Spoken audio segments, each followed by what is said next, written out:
And welcome back to the Cover 3 podcast here on CBS Sports. That's Danny Cannell. That's Tom Fornelli. That's Bud Elliott. I'm Chip Patterson coming to you live at youtube.com/cover3 and across the 24/7 Sports Facebook network. Thanks for hanging out. Thanks for coming to visit. And while you're here, just smash that like button. Doesn't take much effort, doesn't take much time, and it does help us grow the show. Of course, please subscribe on YouTube or on the audio platform. You diehards, you day ones out there, we love that you still rock with us wherever you get your podcasts. If you want to jump in on a future mailbag episode, you can do that by going to leave us a 5-star review.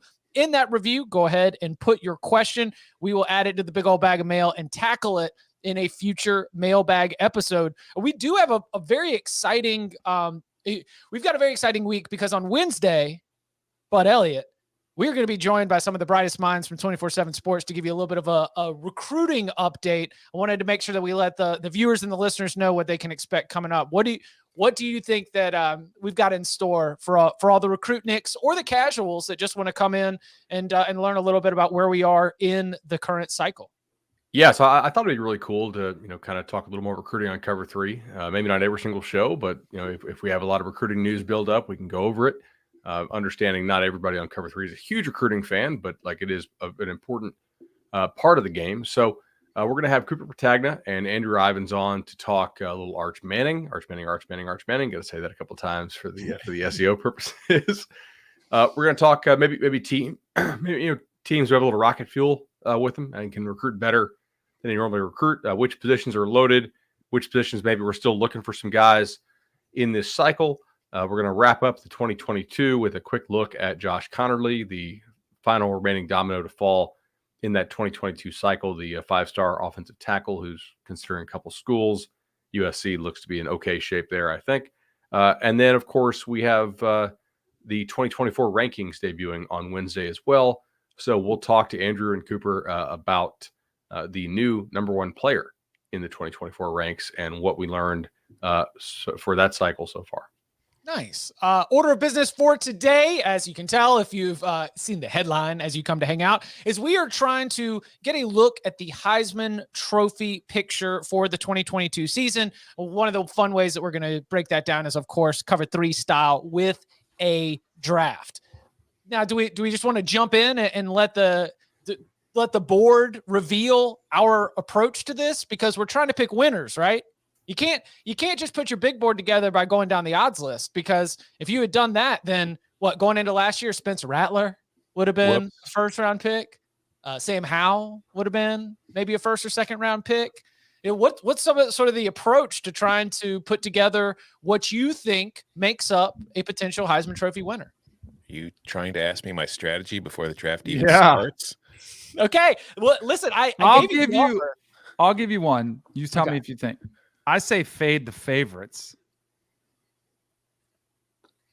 Like, how many guys have gone wire to wire favorite to, start to finish? Most don't in the modern era. Right. Yeah. We've had a couple, but not usually you get dinged. When you're the top guy, you have that one bad game. Everybody thinks you're perfect. You show you're not. And then it's like they forget about you. And you still get an invite and you still finish strong. But yeah, that was one of mine. The other one is beware the overhyped guys, which I may or may not have one in my number 1 overall pick. My strategy, one of the hints, I'm not going to only pick players you think have an actual chance of getting to the college football playoff. No Lamar Jackson. I see, because I've got a couple different profiles where I feel like you need to fit a path. You need to fit a certain profile to be able to work your way in the race, because also, guess what? It's not you just against it's not golf where it's just one score. There's everybody else that's out there also competing, where there might be an opportunity for a Robert Griffin III. There might be an opportunity for a Johnny Manziel. There might be an opportunity for a Lamar Jackson, somebody who is not in the national championship race to be able to get there. But they, of course, have their own unique angles, both what was happening elsewhere and also what they did. So I don't require national championship and college football playoff contention, but I do realize that is a massive part of winning a Heisman Trophy. Yeah, I think if you're going to pick a guy on a team that you don't believe has any sort of shot to make it to the national title game, or at least to the college football playoff, you better have some kind of path for him to put up just absolutely insane numbers and at least 1 or 2 primetime showcase games. So when Lamar won, that team actually had a decent shot for a little bit, and then it had some issues. But they did get that Clemson game where Clemson was the better team. Lamar was probably the better player that night. Stepped right out of bounds. Yeah. Right. Chance to score. Could have made it very, very interesting. All right, well, let's jump right into the 2022 Heisman Draft. We'll see how this thing goes. We did the random number generator. Then the first pick goes to the same person who got the first pick in the non-con draft. Frozen envelopes and all. Danny Cannell, you are on the clock. All of the 2022 college football players are available. Who is your first pick in the Heisman Draft? Let's go with all right. I think there's a couple slam dunks. Like I said, the favorites. There's a reason why I'm going to go with who I'm going with, because he's not one of the favorites, but he's enough in the category where I think it's a pretty safe pick. Give me Caleb Willams, USC. Okay. All right, now do you want to know? Definitely one of the favorites. I guess do we tell why I didn't pick a couple other guys, or do you want do we let you guys mean like play? Tommy Or do I give you the DeVito? path for why I think Caleb Williams is going to win? I think you explained your path. Hey, Okay. here's how Caleb Williams wins the Heisman. He's a Lincoln Riley quarterback. He's going to put up big numbers. I think they're going to have a quick turnaround. It's going to be a majority of the conversation are eyeballs on Lincoln, eyeballs on USC. How are they doing? The schedule: Rice, Stanford, Fresno State, Oregon State, Arizona State, Washington State. I see stats, and more stats until they go to Utah the first test. But I think he's got a pretty good run under his belt before they get to that game. Finishing with, Notre Dame, premier marquee matchup to kind of emphasize there, put your stamp on it. I'm buying in. I know I bought into Sark last year, but I feel like this is a pretty strong pick. And I see him at third best odds. He's not the top two. He's third best odds. I'm buying the Caleb Williams hype. Also, it's just if you look at the other two quote unquote obvious choices, the two favorites in the Pac-12, Caleb Williams is not going to be facing an SEC defense every week. Exactly. He's going to be facing much kind of not softer, but it's easier competition overall. So if USC has the kind of year it's capable of having with Lincoln Riley, he puts up a ton of numbers and they get to the college football playoff, he's going to be a Heisman finalist. The other thing, which I definitely played into my decision, was who's the guy taking votes from his own team? Maybe Travis Dye if he has a big year, but again, go with Lincoln Riley quarterbacks. Yep. Lincoln Riley quarterbacks are stat machines, and the Heisman is a statistical award. That's why I like them. All right.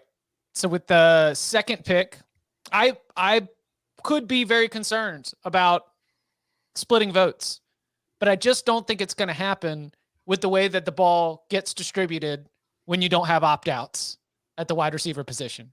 When you've got your full plethora of options, and I know you've got a good running back there as well, but when we saw CJ Stroud, he sat out for the Akron game, he was playing through a shoulder injury. The way that he finished the season was absolutely phenomenal. Just one bad game. And that was a 2-touchdown, 2-interception performance against Nebraska, 7.5 yards per attempt. But the man still threw for over 400 yards with a 67% completion rate at that point. I look at CJ Stroud, and he's got a couple things going in his favor. Number one, when Ohio State plays the bottom of the Big Ten, they drop a 50-burger. When they go up against a Rutgers, when they go up against a Maryland, when they go up against the worst teams in conference play, they are still full go. And those kind of performances give you a nice little padding so that if he does run up against some games that are not as statistically impressive against the tougher competition on the schedule, he's still going to at least have that baseline where at the end of the season, you're going to look up and he's going to be one of the top 5 players in passing yards, top 5 players in passing efficiency, top 5 or 6 players in passing touchdowns. Number 2, how many weapons he has. I mentioned, of course, Jackson Smith and Jigba, Emeka Egbuka, Marvin Harrison Jr. There are so many different places where he can move the ball around that he's just going to have options every single time that he's got the ball in his hands to be able to find an open player and to be able to find a matchup advantage. And then, number 3, I do think that trying to invest in someone who has already won the Heisman Trophy to do the Archie Griffin thing is a bold move when we're talking about humans that vote on this Heisman Trophy. We love the thing that's new. We don't want to hear the same hits again. So I'll go with CJ Stroud at the number 2 pick. I can't believe Bud's going to get Bryce Young at 3. I was just thinking that. Yeah. That's like when Belichick gets the guy. It's like the analysts have been talking about for 17 minutes, right? Or for 17 picks. Well, I guess the Patriots never pick 18, but yeah, like so CJ Stroud was my number 1. Because I think there is a bit of a bias with trying to repeat, but my pick is Bryce Young. Yeah. Number 3, I feel like this is fairly obvious. He was the number 1 overall recruit. He's super accurate. He has a good arm. He has good mobility. He's very sharp at reading defenses and figure out where to go with the ball.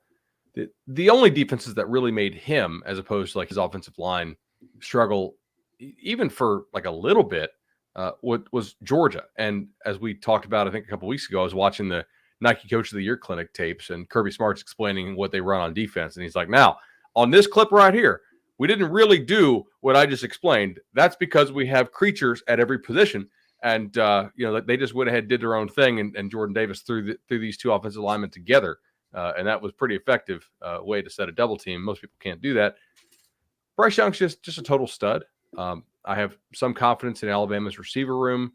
I don't think that Jahmyr Gibbs, by the way, to bring up Chip's point about other guys taking votes away, I don't know that Gibbs is going to have the volume, right? Like, to me, he's not the biggest back in the world. If you think Bama's going to the playoffs, you kind of want to LA Dodgers this thing and make sure your guys are fresh down the stretch come playoff time. So I think that to me makes the most sense. Like, I don't think Gibbs will have the volume to take it away from Bryce Young. And I'm here. To me, the pick is Bryce. And is that where we draw the line? Is that the top 3 on everybody's board? Mm-hmm. These 3 are the field. What did anybody have somebody who's not a top 3 here? Are we sure we don't want JT Daniels in there? He's 5-star. Hey, I do have 2 picks coming up here, so that's right. But Tom, is this like we're taking a step down? And by the way, Bud, if you were to ask that, this or the field, because of history, I would just take field for value purposes. Yeah, 100%. Well, when we came into this, just a little behind the curtains, I think Chip said, or maybe Bud said it, after we get the first 2, do we stop down and about who were you not including Caleb Williams? I was not including Caleb Williams. Okay. But I think maybe I'm not quite as high on that team and their ability to make the playoffs this year. Totally fair. So you think he has to make the playoffs? No, but I think if you don't make the playoffs, you need to have an unbelievable statistical season. Yeah. But Lamar, maybe like Oregon did make the playoffs with Mariota, but he could have got it done. The Robert Griffin year, could have. The Griffin, Manziel, Lamar is generally what I pull as the you were not a part of the national championship race, but you were so outstanding individually that nobody could deny it based on what you had done. Yeah, exactly. All right, Tom, 2 picks. Well, thank you for taking all the obvious choices away because it allows me to make the correct choices. Chip, you mentioned CJ Stroud. You took him with the 2nd pick. Go back to that Rose Bowl. All right. In that game, CJ Stroud completed 80% of his passes for 573 yards and 6 touchdowns. And the only reason anybody knows that right now is because I just brought it up, because nobody else remembers. All anybody remembers from that game is Jackson Smith in Jigba, the guy that CJ Stroud was throwing to. You talked about guys on teams, quote unquote, stealing votes from their teammates. Jackson Smith in Jigba is going to be the thorn in CJ Stroud's Heisman campaign all season long, because he is going to be the number 1 receiver on that Ohio State team. He is going to be Stroud's favorite target, and he is going to be the star of that offense. So with my first pick, give me Jackson Smith in Jigba. I can see it. What I have a question for you though. Who is the last non-quarterback Devonta. to win to win it Devontae, 2 years ago. on a team that had a quarterback that everybody considered to be a stud. Mac Jones was a stud. Not entering the year though. Nobody really was hyping Mac Jones. Or, you know what I'm saying? See, that's the thing, though. CJ Stroud starting off at the top, and like Danny mentioned at the top of the show, that means everybody's going to be watching CJ Stroud for reasons not to vote for him instead of why they should, because they already think they should. So the minute he doesn't do something well, they're going to be like, but that Smith and Jigba guy, did you see that catch he made? Did you see him running after the catch? Did you see all that? I think that that's an excellent value picket for, especially considering the obvious choices are all off the board. And I would think that of the field, if you look at the quote unquote field, that's the guy I would have at the top of it if it's not one of those 3 quarterbacks that were already taken. He is my highest non-quarterback on my board. Mm-hmm. I'll agree with that. Now, interesting. I feel like I have to take a QB because if I don't, by the time it gets back to me, the QB picture is going to be pretty bleak, and it's still mostly a QB award. So this is probably a little bit of a reach, but I'm just kind of staking a claim here, something that I really liked last year. He came on, didn't start the season as this team's starter, but as the year went on, even though the team was somewhat disappointing, he was a very encouraging part of it. You look at the numbers, you look at some of the metrics, and you think, oh, wow, this kid might be pretty good. He might be even better this year. I'm taking Tyler Van Dyke. I think I think you look at Mario Cristobal coming to Miami, you look at that division, it is the weaker division in the ACC. There's a lot of question marks throughout the rest of that division. Like Kenny Pickett's gone, North Carolina's losing, everybody. There's a whole lot of change going around. And I think Miami, from a talent-wise, like the one thing I thought Manny Diaz did that was very good for Miami last year was he started playing the kids. Got him a lot of experience, a lot of the talented youth to get them experience coming into this season. And I think that could pay off. I think that could lead to a division title. And when you look at the Atlantic, we have no idea what the hell Clemson's going to be this year. There's tons of questions there. There's questions about NC State. There's questions about Louisville. There's questions about FSU. Miami, to me, is an underrated kind of sleeper team to win the ACC. Now, that might still not be enough to get to the playoff because I could see them winning the ACC with 2 losses. But I just think that Tyler Van Dyke is poised to have a pretty big year in that offense. And I think he's a very good player. So just kind of taking a shot here. So this is a sneaky good pick, I think, and I had him 7th, so I was pretty close to picking him. My thought here is what's the path? As Tom said, if you win the ACC at 11-1, if that 1 is either at Clemson, perhaps in a close game, or maybe that opening game at A&M, I think you can get in, and I think there's a reasonable path for you to win it. Additionally, like all of Miami's tight ends are hurt. Mm-hmm. So they're going to be chucking the ball around a lot, even though I think Mario would probably prefer to pound the rock more. He wants to go deep. ESPN has put somebody from the ACC on national TV because they have that contract. So they might as well put Miami, right? Like, I don't know who the hell they're going to put, from this conference otherwise. And it's not that hard to see this. What if Clemson doesn't get their act together? And what if A&M doesn't fully form by the time Miami plays them? Also, you have to pay attention. Like when it comes to the Heisman, you have to pay attention to the Zeitgeist. And or the Zeitgeist, I don't know how do you pronounce it. Is it Zeitgeist or Zeitgeist? Who cares? Zeitgeist. Anyways, you have to pay attention to it because if Miami's good, everybody's going to be talking about Miami all the freaking time because everybody will be excited that Miami is good again, and everybody has fun when Miami's good because they're a fun team to watch. So if the Hurricanes are winning games and Tyler Van Dyke is balling out, somebody's going to be, writing, somewhere about how he's the guy that we should be voting for Heisman because he's really been the best player because he doesn't have the same kind of talent that Bryce Young and CJ Stroud has around him. He's carrying the load all by himself. All the national writers who sometimes cover college football and sometimes don't are going to want to book a trip down to Miami because it's nice weather. Yeah. So I think that it's also important to look at Kenny Pickett's rise, right? Yeah. Tyler Van Dyke can't be the Pickett. Yeah. Kenny Pickett was a finalist for the Heisman Trophy after leading Pitt to an ACC championship. If Tyler Van Dyke leads Miami to an ACC championship, that bump and that pop will be stronger than what Kenny Pickett saw, where Kenny Pickett fell short. But Kenny Pickett was absolutely right there in the race. Big opportunity for him week 3 to either and I don't think they have to win, but if he plays well against A&M, they go to College Station, he could burst on the scene in a close game. Didn't Manziel lose earlier. He beat Florida. What was the game where he kind of burst on the scene? Didn't they lose at home to Florida? Yes, but it was like I think they lost at home to Auburn, didn't they? But I think he played well, and it kind of put him on the map. And then I think they don't have to win that game. He could still win the award. I can't remember if they won or lost that game, but I do remember like that Florida game was very much a shootout where the world was kind of introduced to this Johnny football guy who then a few weeks later beat Alabama, and it was over from there. Week 1 lost to Florida, and then lost to LSU a little bit. He might have later been splitting reps, if I remember correctly. Like, I don't know if he was even the full-time starter and then kind of took over the job. I remember him. I remember the Louisiana Tech game. That was when I woke up because it was 59-57, and he looked like a little water bug out there. Poor lighting, the ESPNU broadcast. Wait, that was the 2012 game. What, the Louisiana Tech? No. The 2012 Menzel versus Florida game. Believe so. Was a season opener. That was a Muschamp team. Remember? It was 20-17. Yeah, I think so. Final score, Florida won. And then the LSU game was 24-19. So in both of those games, A&M's offense, for the most part, kept in check, especially compared to the 50 burger it dropped against Arkansas, 50 burger it dropped against Louisiana Tech, 60 on Auburn.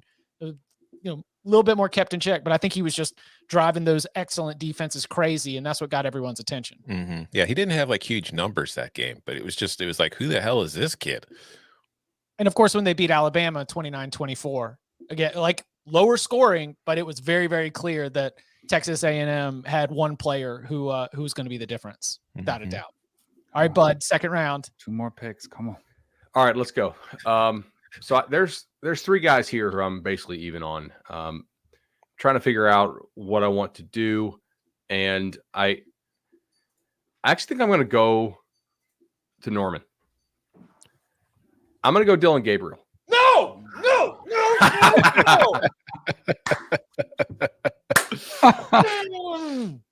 All right, so here's the deal. Oklahoma is probably a favorite in all 12 of its games. Dylan Gabriel has put up good numbers with Jeff Levy as one of his coaches. He is now reunited with Jeff Levy in the Big 12. I think it's fair to question whether the Big 12 has a leg up on everybody else in defending these type of offenses, because it's basically what Baylor runs. And, of course, the Big 12 had to deal with that for about a decade before the rest of the college football world had to deal with it as far as on a week-to-week conference basis in conference. But I think Oklahoma has a lot of offensive talent still. They're bringing in a lot of quality transfers. They brought a lot of good transfers on defense. There's definitely a path for 11-1, 12-0 with Briles offense style numbers here, and that definitely gets you to New York. And depending on how the other chips fall, I mean, we're in round 2 here. That's the path I see some value on here for the draft. The thing that I like about Gabriel is that we have all these debates trying to compare him to Caleb Willams for the obvious reasons, but winning the Heisman Trophy doesn't need to be best projection, best raw talent. Winning the Heisman Trophy can be narrative. And what better narrative than for Brent Venables, the defensive coach, and, Jeff Levy obviously is going to be a part of it, but the way the story will be told is that he was able to, get Oklahoma back to the Big 12 championship after missing out on it. And guess what? He did it with a quarterback. It wasn't just Lincoln, Oklahoma quarterback didn't need the whiz kid head coach to be able to succeed. I think that we could see, if Dylan Gabriel is as successful as we are expecting clearly here, at least Bud and I at a minimum, I don't want to speak for Tom and Danny, then he is going to be a great story because of everybody just wanting to look at Oklahoma post Lincoln to see what happens. And if the Sooner fans are able to be like, look, we've got another Heisman Trophy contending quarterback. So what? It wasn't just Lincoln. Then I think that will be, again, the conversation around that program. I love that pick, obviously. I hate Oklahoma, so I hate it. I got one more to dodge. Let's go, Chip. All right. I don't think that this player's numbers will be as good as they were in 2021, but I think the power of the campaign creates a new baseline for what can be accomplished in terms of the Heisman race. We need to see the favorites fall apart. We need to see a couple bad games for some quarterbacks. But if you're looking around and there is no clear-cut favorite, and this player has been successful, Will Anderson is going to have a lot of momentum behind him.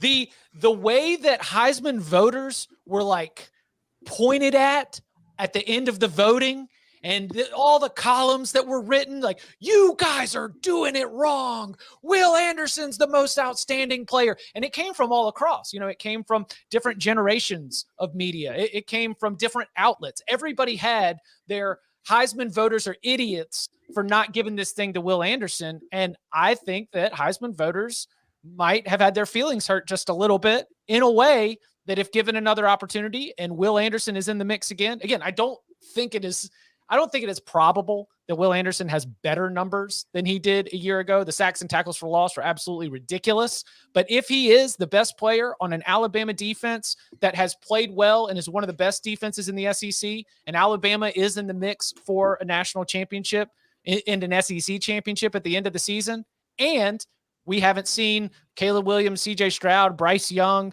go out there and really take this award by the throat, then I 100% expect that we will see a lot of momentum behind Will Anderson, not just as the best defensive player in all of college football, but as the most outstanding player in all of college football. So with the lessons learned from a year ago, if he can stay healthy and stay productive, I think he'll be in the mix. So give me Will Anderson. Danny, did Chip steal Will Anderson from you? Yeah. He just did you the biggest favor of all, because Chip just wasted a draft pick. Will Anderson's not winning the Heisman. A defensive player's not winning the Heisman. I agree with Tom. Like, I voted for Will Anderson, and I get what you're saying, Chip, about like people writing about Will Anderson being upset about it. It's called a vocal minority, a very, very small minority. I think the voters who do not pay attention I think they got their feelings hurt. I think they're feeling a little insecure. They don't pay attention. How do they get their feelings hurt? They tune in for the last week and see which quarterback plays the best. Yeah. Have you seen how many people have Heisman votes? It's the vast majority of Heisman voters are not going to vote for a defensive player. They're not watching it. Unless Will Anderson has like 30 sacks, nobody's going to be voting for him to win the Heisman. You just wasted a pick. Not saying you're wrong, and then I wanted him. I wanted him from a value perspective. I think I'm with Chip, ACC boys here. Yeah. What happened last year when Aiden Hutchinson took home most of the awards? There was like, oh, I can't believe there's like a sympathy for Will Anderson that he got robbed this year. And I would say he might have just as good or better numbers this year. He'll have to do something special. I mean, you have to be a record-setting year. He'll definitely, I mean, that's almost a lock to be a finalist. But I think and Devontae Smith kind of broke it. Like, we hadn't seen a receiver in forever. I think voters specifically, I think they're looking for something different. Like, I think there's some quarterback fatigue. Don't get me wrong. There'll be a quarterback. I mean, it probably will be a quarterback. But if they stumble and, let's say Bryce Young has a decent year, but I don't think it's a horrible pick. The problem with that theory is, even if there is QB fatigue, wide receivers and running backs still exist, and they're going to vote for them over a defensive end every time. They do.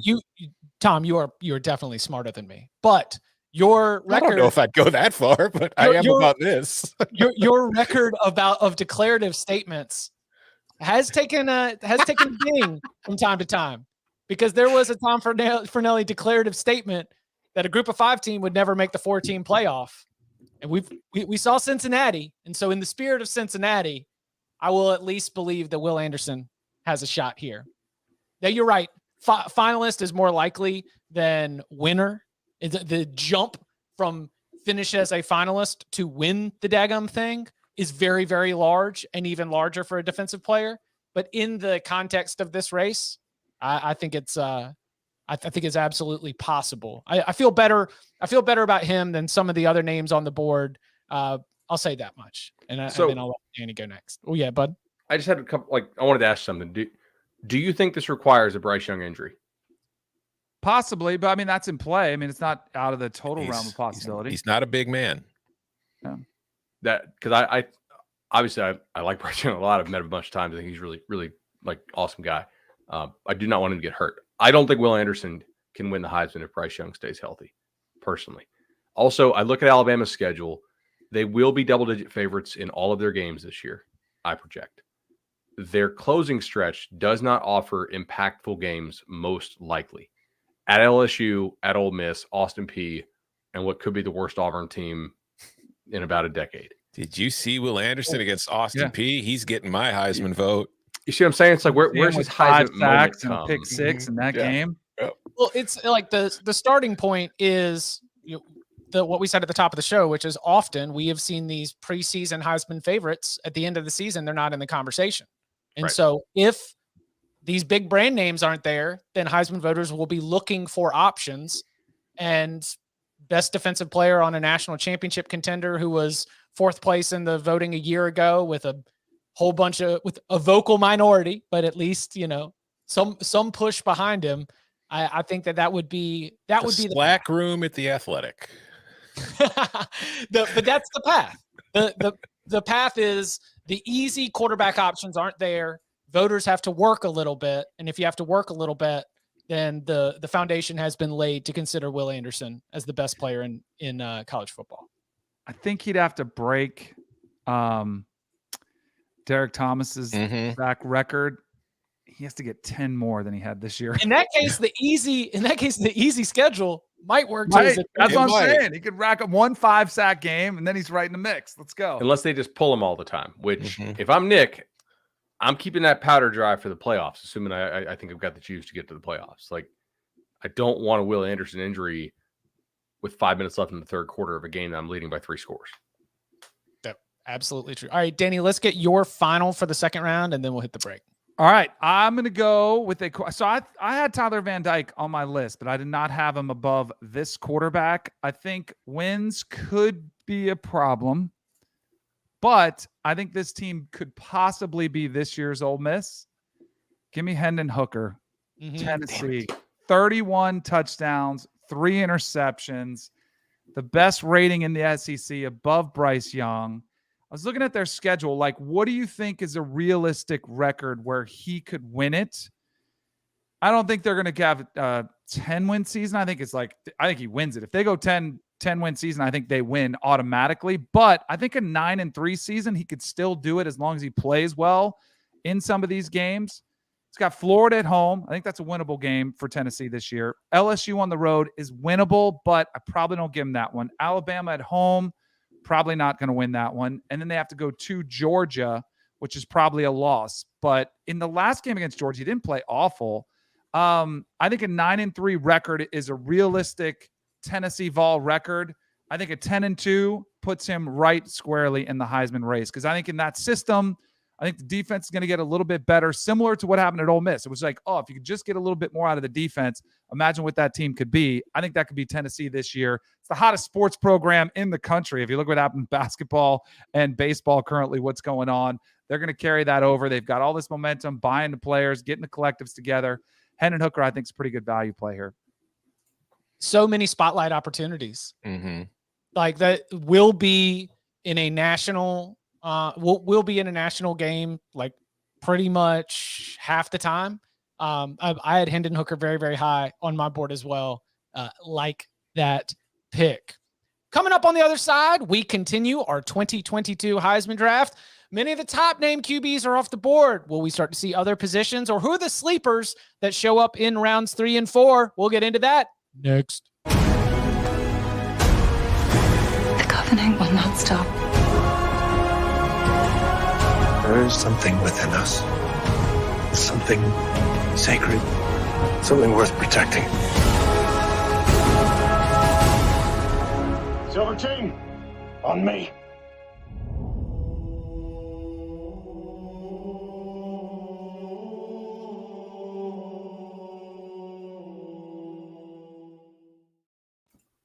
A week unlike any other is finally here. The Masters returns to Augusta National, where Hideki Matsuyama will defend his green jacket. Go join the First Cut Golf Podcast, where the entire crew is previewing this year's tournament. From storylines to picks and even daily fantasy advice, the First Cut has you covered. The First Cut Podcast is available wherever you're listening to this podcast. Shout out to the First Cut crew. They got a very, very busy week. It's fun. Masters week is fun. Yo, any master pools, master picks? Anybody got any quick golf takes? I hope Hideki is defending it. He withdrew with a neck injury from the last event he was at. So if you're looking at Matsuyama on your fantasy draft, I would be wary of him. Is Tiger for playing? For smartphone or for smart speaker purposes, Tiger Woods is Tiger Woods playing in the Masters. Is Tiger Woods playing in the Masters? Is Tiger changes Woods the whole playing in the 11, Masters? changes the whole 15. Do you like that, by the way? I love how Tiger went with the other sports lingo, like game time decision. Like he's going to be out there in warm-ups in the layup line, and he's going to figure it out like on the driving range the day before. But I think he's going to do it. I don't know if I wouldn't pick him to win, but I think he's going to do it. I cannot wait for this weekend, man. I mean, we have opening day, Major League Baseball. You know, all the teams are playing. Like, it sucked that they had the lockout. Masters weekend on CBS. FSU spring game. Put that at pretty the top, cool, baby. Yeah. we have covered 3 presents. Are both y'all going? Yeah. Heck Yeah. yeah. We should do a live pod at some point. We should. Let's go. Go for it. Yeah, you're more than welcome. I'll be live blogging the Masters. I'll be watching baseball. Yeah. All right, Danny, you are up first in round 3. Quick review of who everyone's got in our 2022 Heisman draft. Danny had the first overall pick. He has got Caleb Willams. He added Hendon Hooker in the second. I got CJ Stroud from Ohio State, adding Will Anderson in the second. Bud's got Bryce Young and Dylan Gabriel. And at the turn, Tom picked up Jackson Smith and Jigba and Tyler Van Dyke. So far, we have 6 quarterbacks taken, 1 defensive player, 1 wide receiver. Danny, where are you going to be going for your first pick of round 3? All right. This one is definitely, there's a brand issue, but I think I like it still nonetheless. Team went 11-3, and we have a quarterback returning who threw 39 touchdowns, and he hasn't been touched yet. Give me Sam Hartman at Wake Forest. You're talking about, talking about the ACC being wide open. Why not Wake? Right? Let's just get a hashtag right now. Why not Wake? It is as wide open as it's been. 5th year starting, getting a little bonus year. I'm looking at their schedule. I'm curious to know what you guys think. What games they will not be favored in? Clemson. I got 4. You have 4. Yeah. Really? Their So you defense think is they're garbage. underdogs against Florida State in Tallahassee? Well, Well, give me your I have 4. I'm 3 curious for what you sure. At NC State, at Louisville, Clemson, and then I think there's a couple more. Like they could be dogs to Liberty. We'll see, but I don't think so. Oh my goodness, the disrespect being just shown to Dave Clawson. This is one of the most underrated programs. What Dave wants. Dave's out happy there. to hear it. North right. Carolina Clip that. and give that could to get him. them. Underdogs versus Liberty. Did you just really just say that? So it's within the range of possibility. I don't have them as dogs, but I don't think they'll be underdogs against Liberty. I think the Malik Willis is going to change All right. Liberty pretty quick. Wow. So I guess you don't like the pick then. Which is fair. I mean, look, all they have to do is just pull a couple upsets. He's going to put up insane numbers. Their defense is almost certainly going to suck again. Yep. So he's going to have to throw the ball all the time. I don't hate the pick. I had it. What I have it here. 9. I don't. So literally, yeah. I don't mean this as disrespect of Sam Hartman as a player or Wake Forest as a program, but I think a defensive player has a better chance of winning a Heisman than a Wake Forest player. I did have Will Anderson higher as my draft pick. I would have taken him first. That's who I wanted for this 2 slots. The thing that is exciting for Sam Hartman is that this wide receiver room has just reloaded. They lose players, they get players injured, and they consistently have that position developed and built up in the pipeline so that they're going to have, they're going to have 1 minimum 1,000-yard receiver every year. A.T. Perry back after leading the team with 1,200 yards last year. They lose Jakari Robinson, but very, very small detail here. Donovan Green, who was one of the team's best wide receivers in 2020, went down with an injury and didn't get a chance to play in 2021, and he will be back. So you've still got the same kind of 1-2 combo this time with Perry and Green that you had with Perry and Jakari Robertson. You could have 2 1,000-yard receivers, 2 receivers that can give you 23, 25 touchdowns. The stats are going to be there for Sam Hartman without a doubt. And no games in which they're a double-digit dog, in my opinion. Right. So, there probably won't be that game. It's like, oh, wow, he got smoked by such and such team. Any loss they have is more than likely going to come because the defense gives up a 50-burger and Sam only put up 45, which in a losing effort, okay. All right, so we move on to the second pick of the third round, where we have zeroed in on another transfer quarterback, one who's going to have lots and lots of opportunities against some of the biggest brands in the country, biggest stages in the country. I'm sure we'll go ahead and cycle in this team to the great 3:30 CBS spot, and maybe we will have our popcorn ready for Jackson Dart from Ole Miss, who I think could have statistically a phenomenal year. This is very much in the same line as the Hendon Hooker thought, where Dart with a lot of with great numbers could find himself in the Heisman Trophy mix as long as Ole Miss is a 9-10 win team. Danny, I've got a very similar sort of target where you could lose to Alabama. Maybe you pick up one other loss, but if this team is 10-2 and one of the top teams in the SEC West outside of the Crimson Tide, and maybe even he had a good game against the Crimson Tide, then that could all be things that would help power this. I think that the attitude around this Ole Miss team, a band of transfers and Lane Kiffin and the clown show, and the way that he is going to be able to help promote his own players, he understands the zeitgeist, as Tom mentioned earlier. He understands how to be able to, press the right buttons and be able to drum up the kind of campaign that you're going to need to win over Heisman voters. And so with the combination of a head coach who's media savvy, with a ceiling that I don't think we've even really seen yet, and an offense that has proven to be productive, I love going with Jackson Dart to maybe give us some value from the quarterback position a little bit off the radar. All right, Chip, I sniped you on Dylan Gabriel, but you just sniped me on Dart. So that was a hell of a pick. Favored in probably 9 games. Doesn't mean they're going to win 9+. I don't think they're double digits in any game except for probably the Bama game. So there's a reasonable path, like not probable, but reasonable, that they go 11-1 or 10-2 with some. And if they do, he's going to have the crazy numbers, like you said, showcase games. I love it, man. I think it's a great pick. I hate it. That's my fade, the trendy, like guy we haven't seen a whole lot, going huge expectations. I don't know, maybe from a value standpoint, but I don't think the value is great. The odds I'm looking at, he's in the 1, 2, 3, 4th spot. There's no way I'm touching him at 18-1. Oh, if we were going to strictly betting value, I would have picked the guy I'm about to pick first. Jackson Dart. Short Round brings up a good long-time listener and viewer. Short Round brings up a good point. Does he get a bump for the eye black? Yes. Does the eye videos? Yeah. Does the eye black be able to really add something to Jackson Dart's candidacy? Because I think that dude could be a superstar. Not to mention, as C-Rad points out, great name. I mean, you want to talk an NBA writer. Yeah. You want to talk an NBA writer into filling out on your Heisman list. Like, hey, there's this guy. He's got 4,000 yards passing, and his name is Jackson Dart.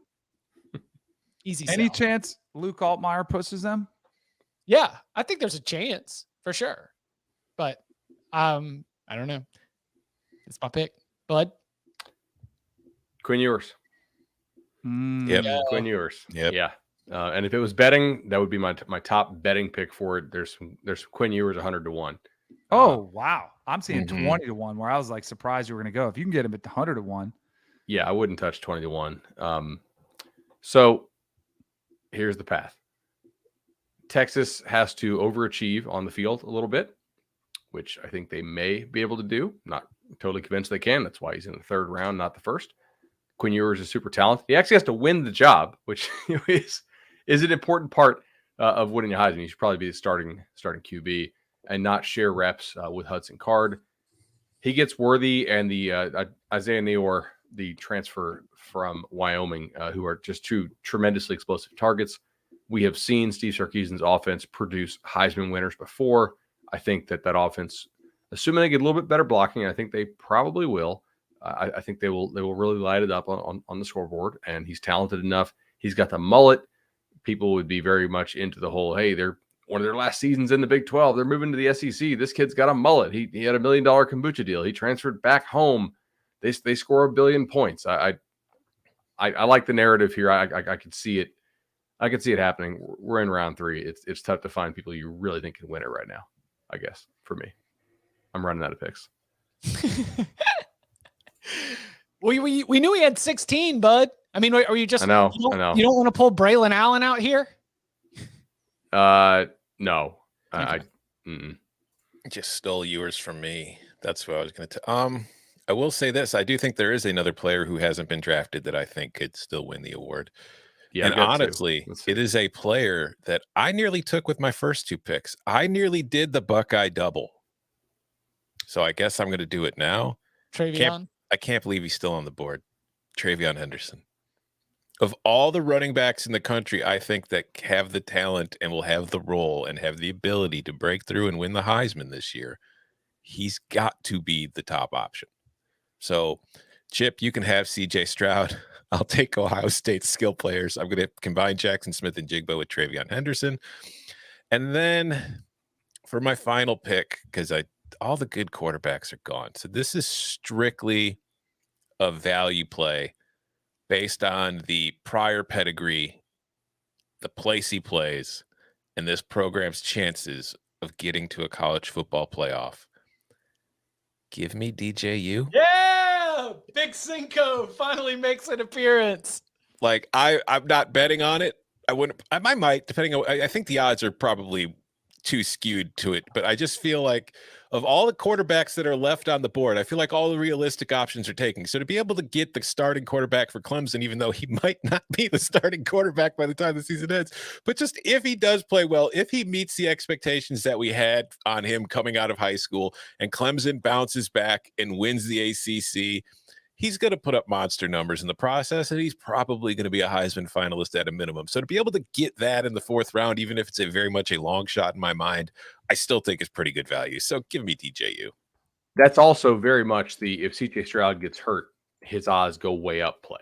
Because Henderson is, I think, the best back in the country. Yes, maybe I would very much agree. Yes. Like he should be in the NFL right now. It's absolutely criminal that kid has to play 2 more years of college football. He's so good. Yeah. So, and DJU, I see it. I mean, I definitely see it. He's got the talent, arm wise. He's got to bounce back. I'm going to go. Damn, I'm kind of stuck between 2. By the way, DJU does not need to be elite statistically to win the Heisman Trophy.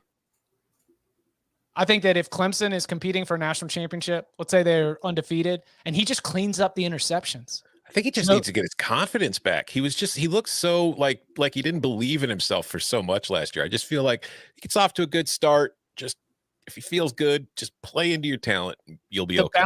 The bounce back story would be what you're selling, right? Like he went into last year as a Heisman Trophy favorite, as somebody that everyone thought was going to just continue everything that Trevor Lawrence did and push it forward and build on it. And then to have 9 touchdowns and 10 interceptions, to have so many games where Clemson was basically just trying to limit what DJ could do, because anytime that he tried to do too much, it was hurting the offense. They're just winning with defense and running the ball out there. For him to take a big step forward would be a big part of a Heisman Trophy campaign. I couldn't let this whole draft get through without DJU getting taken. So Tom, thank you for doing that, so I can get a little bit more creative with my my 4th round pick here. All right, so I've got 2 left that I think legitimately could win it, and I'm trying to figure out what is more likely. One we saw in the Rose Bowl. We saw him get hurt in the Rose Bowl, but we saw him hang with Ohio State quite a bit, and that's Cam Rising. That offense and that team just took off when he became the starter last year, and now he's a name. It's kind of nationally known. Everybody watched that Rose Bowl. It did great ratings, etc. But it's also Utah, and I'm really not sure. Like, did Alex Smith win the Heisman? No. And if Alex Smith didn't win the Heisman, now granted they were not in the Pac-12 at the time, but makes me a little bit skeptical. So I'm going with another either outright win the job or injury play. And I'm going to Ann Arbor, where I'm going to take J.J. McCarthy, because I'm trying to find guys here who I actually think have the talent to win the whole thing. It doesn't mean I think he will. I'm not even really sure he's going to win the job. Yeah. But if there's an injury situation, or if he takes a step 1 year before he's expected to really take that full step, guys, Michigan's going to be favored in 11 games, I think. unless you got them dogs at Iowa, right? Like they're not going to be dogs at Rutgers. They get everybody else at home. They're going to put up insane numbers on people. Again, nobody roots for injury, but if you're doing this Heisman handicapping stuff, past the first couple guys, a lot of these dudes are largely dependent on an injury. Trayvon Henderson is not winning the Heisman if CJ Stroud stays healthy. I'm pretty sure. I don't think Will Anderson can win it if Bryce Young stays healthy. But McCarthy here, if the other QB goes down, I mean, he's got some real juice to him, and they got a cakewalk schedule, and he'll put up crazy numbers. So McCarthy's my 4th round pick. Yeah, that Michigan offense, it's a strange situation in which I completely understand why Jim Harbaugh runs with McNamara, because McNamara hasn't given him a reason not to trust him. Like, I mean, they won the Big Ten last year. They got to the playoff. McNamara was perfectly good. But I just feel like that offense has such a higher ceiling if J.J. McCarthy becomes the starting quarterback. But I just don't think Harbaugh's going to do it unless McNamara gets hurt. I agree. There is a running back out there who I predicted would win the Heisman Trophy heading into last year. But I don't think he's so talented. I just think it's more of a flash thing. I just don't think the entire body of work is going to be there. And as Bud mentioned, there's a couple of wide receivers that are going to be very much a part of this offense. You know, when Steve Sarkisian was lighting everything on fire his final year with the Alabama Crimson Tide, he had an amazing running back, one who didn't have the big play ability of that this person I'm talking about, but it was the wide receiver that ended up winning the Heisman Trophy. So I'm going to go back to the quarterback, and I'm going to go to a quarterback who I've, in the process of doing some writing assignments for CBSSports.com, I kind of feel like it's flying below the radar. So I want to bring some attention here, and maybe it is a little bit of a value play. It's tough. The path is uphill, because I do not expect that this team is going to be competing for a conference championship. I don't think it's going to be competing for a national championship. I think that the stats and the individual sort of total offense performance is what you're going to be going for, because last year, I mean, this guy was his team's entire offense. So he can be a 1,000-yard rusher. He could be a 3,000-yard passer. He could put together that sort of combination that could end up popping, you know, with you winding up with, it's the first since, you know, Dak Prescott. It's the first since Tim Tebow. It's the first since somebody at his program won the Heisman Trophy, Lamar Jackson. I'm going with Malik Cunningham, where I think Lamar Jackson's own Heisman Trophy win, and also remember, after he won it, he was a finalist the next year too, and his stats in some categories were even better. As I look at Louisville and I look at what to expect from them, everything is going to be built around Cunningham.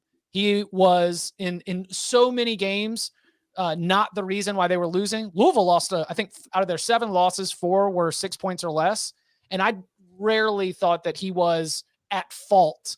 I felt like he was always doing everything he could to give Louisville a chance to win.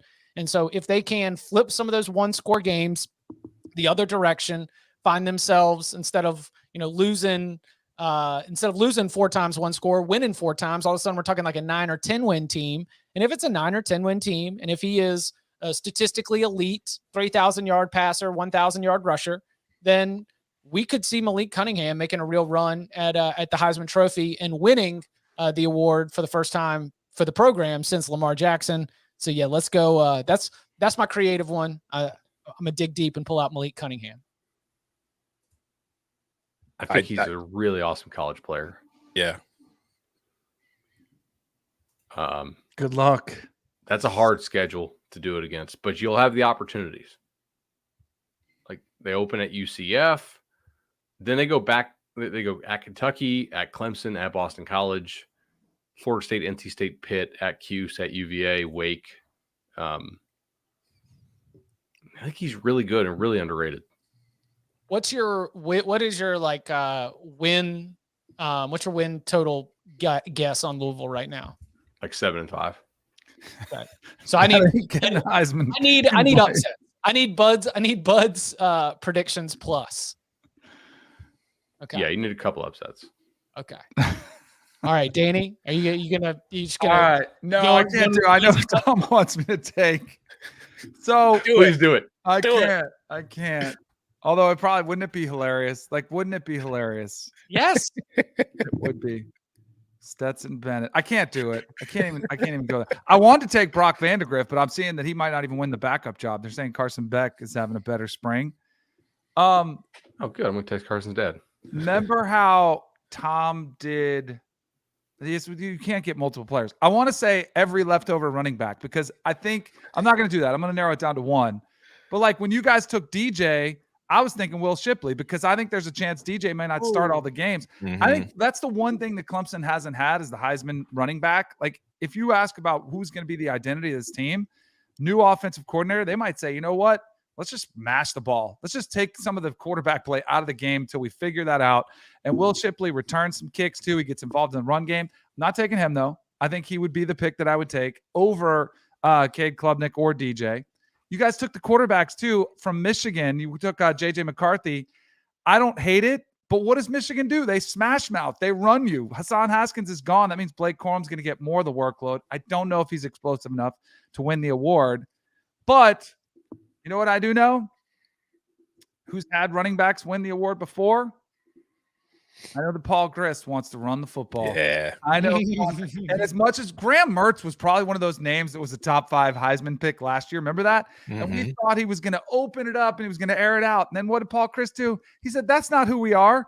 We're not going to throw the football. We're going to play smash mouth football. And when he did, guess who got the majority of the workload? It was one Braylon Allen. Second in the Big Ten in rushing behind Kenneth Walker III. And he didn't even play all, full-time featured back. This year he will be. Give me Braylon Allen from Wisconsin too. I think it's a bounce back year for the Badgers. After, we usually see them play in the Big Ten championship game. I think they'll be right back in the mix. So give me Braylon Allen from Wisconsin. And did you know that last year Braylon Allen was only 17 years old? Look at that. I don't know if they ever mentioned that anytime he touched the ball. I like that a lot. All right. So before we get to some of the other names that did not get selected, Danny's draft hall: Caleb Willams, Hendon Hooker, Sam Hartman, and Braylon Allen. Chip's got CJ Stroud, Will Anderson, Jackson Dart, and Malik Cunningham. Bud's got Bryce Young, Dylan Gabriel, Quinn Ewers, and JJ McCarthy. And Tom's got Jackson Smith and Jigba, Tyler Van Dyke, Travion Henderson, and DJ Uiagalelei. So I called out Braylon Allen's name earlier because he is right here on this board. I also had Jalen Berger. Yeah, I think that Berger, you go into that offense, Michigan State's doesn't run the ball as much as Wisconsin, but that we saw what Kenneth Walker was able to do in that offense, and we know that the running backs featured. So I wouldn't be surprised if Berger has a big year. Maybe not to Kenneth Walker's level, but a big year. I don't know who to go with, but I think we're probably, and maybe it is the mailman. The fact we don't have a Georgia player on here is probably a mistake. Whether take one of the running backs, take a backup quarterback, take Stetson Bennett. I mean, if he's got the facial recognition, he's got brand value, which does matter in this thing. If he starts all year, he's going to have decent stats because they're probably going to be blowing through a lot of their opponents. So he's not a horrible pick. I just didn't want to be the one that took the two Georgia players I think are most likely are one, Jalen Carter, who, again, defensive player, don't expect to win, so I wasn't going to draft him. But Brock Bowers, just because the way Stetson Bennett plays, he prefers the middle of the field up the seams. That's where Brock Bowers lives. He's a good athlete. He's got good hands. We saw it last year. So I feel like Bowers could put up really good season, but he's kind of a tight end, and I don't know how much traction he's really going to get in the Heisman race. What about Bijan? Yeah, Bijan was the player I was looking at where all of the talent and all of the potential, but I don't know. He just might be sharing too many reps, sharing too many touches in that offense for it to really come together for him. But he is, without a doubt, one of my favorite running backs, but not somebody I was ready to jump on board for Heisman Trophy purposes. By the way, Bud had to leave, but he definitely said that if this was a 5-round draft, he definitely would have taken Stetson Bennett. Yeah. He did. That's true. And Jordan Travis. And Jordan Travis, yeah. Even taking them both as a tag team, guys. Joe, I thought about who? I didn't want to go if it was a 5-round maybe for a flyer. What about Bo Nix? If he figures it out, playing against the Pac-12 opponents, it's a much different game. Like, he was great against some of the lesser competition, which is basically what he's going to be seeing every week. I don't think it's a horrible play. Another player I thought about, which is kind of along the same lines as DJU. What if Spencer Rattler goes to South Carolina? There's lower expectations on him this year. There's not as much of a spotlight. And what if he just completely balls out in the SEC and lives up to that kind, the 5-star rating, number 1 QB hype coming in? I feel like that's another kind of redemption story angle too. 9 wins would be massive. And you could see that. I could see that. It's hilarious that, we're looking at, the odds have been scrolling. If you're watching on youtube.com/cover3, Coca's got the odds scrolling, and you see that Spencer Rattler is in the same. It's like Spencer Rattler, Will Levis, and JT Daniels, 3 quarterbacks that one of those win the Heisman Trophy. Congrats to your long shot ticket, because I would not have thought that that's going to happen. Those would be phenomenal stories if any of those happen to work out. All transfer quarterbacks. For Rattler and Levis, you're talking about playing in the SEC East. We still don't know where JT Daniels is going to end up, but what a step forward that would be for him with his own path here. Burton and Gibbs, I don't think either one of them are going to win, but if we're just power ranking the best players in college football, I was going to add those to the conversation. But also Zach Evans, but I feel like that's like Bud talked on with Jahmyr Gibbs earlier too. I think Zach Evans and Gibbs are really good players. Just I don't know if they're going to be enough touches, enough volume for them to really put up the kind of numbers you need for a running back to win it. Another dark horse I have on my list, Anthony Richardson. Oh, same.